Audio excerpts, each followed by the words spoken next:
Hello everyone. Today I want to talk a little bit about Canada's aeronautics history. Canada, back in the early 60s, developed an aircraft called the avro. This is it, the avro.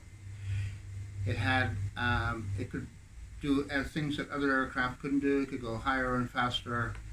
The engines were called the Iroquois. They were the most powerful jet engines at that time in the world. Here is another view of it.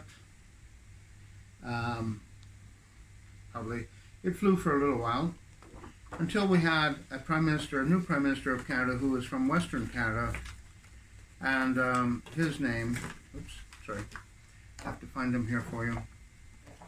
Oh boy, where is he? His name is John Diefenbaker. He's from Prince Albert, Saskatchewan. And at this time when the avro was flying, and in the service of the Canadian Armed Air Force at that time, the Russians launched a satellite called the Sputnik. This man was so afraid of the Sputnik, which was basically a basketball with 4 little aerials on it, that he ordered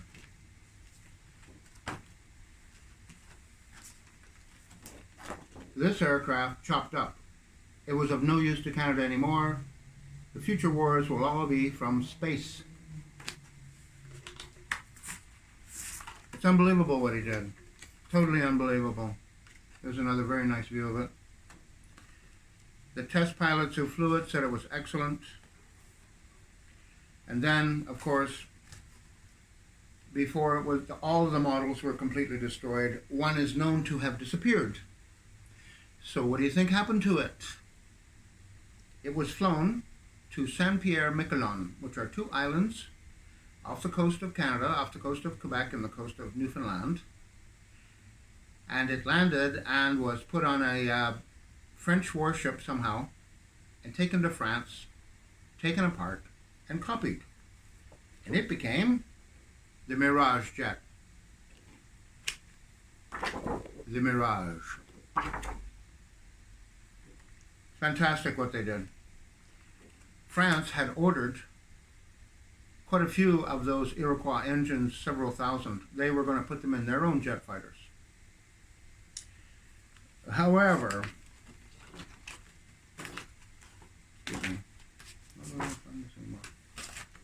this man who looks very stubborn and swinish, he canceled the order. France went to international court. They'd already paid. They want their jet engines. This man, when he talked, he used to do this. No, no, no. Sputnik, Sputnik. All the wars will be from space. Now, I don't understand how this man could see the future.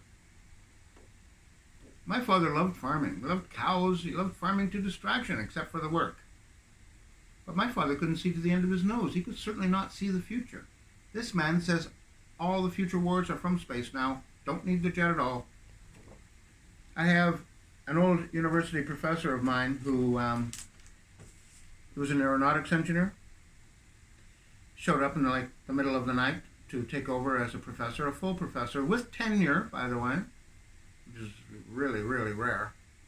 In fact, the only other person to do it is Beverly Ann McLaughlin that I know of. And he taught engineering.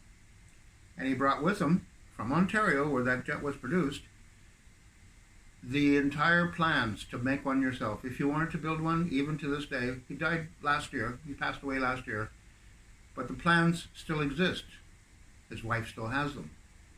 Now, expect there's going to be a knock on my door because the Prime Minister of that time, this man, gave an order that if anything from that shop that made it, or any of the plans ever were found, the person who has them gets publicly executed. That is the order that still stands to this day. That's how serious this man was. He chopped them up. The employees were so distraught. And then what happened? Well, then there was in the United States a company called NASA. And there was Boeing aircraft plant and Lockheed, and they came headhunting. And they hired everyone they could hire, and all these men and women went to the United States to work. while this guy was looking at brochures of brand new John Deere tractors. That's how advanced he was. Here's an interesting thing, though. He went to France for an air show. This man did, and he's a teetotaler, does not drink. So the French, when they had the air show, they were going to fly this. And when this man saw it, he said, "My God, that looks just like the avro." And so the French officials said, "Get him some prune juice." Wink to wink. Well, he didn't know what it was, so they bring a bottle of prune juice. It says Chateauneuf de Pape, I think, or something like that. He started drinking and feeling good. He says, "My God, this is good prune juice, really good prune juice. But that sure does look like the avro." And in fact, it was the avro, but without the Iroquois engine. The avro, the Mirage jet, this jet is still sold around the world. Israel used it in the 7-Day War. Israel said it was an excellent, excellent aircraft. And this man says it looks like a satellite. What a disgrace. What a goddamn disgrace. This is the Mirage. This is the Mirage. This is Charles de Gaulle.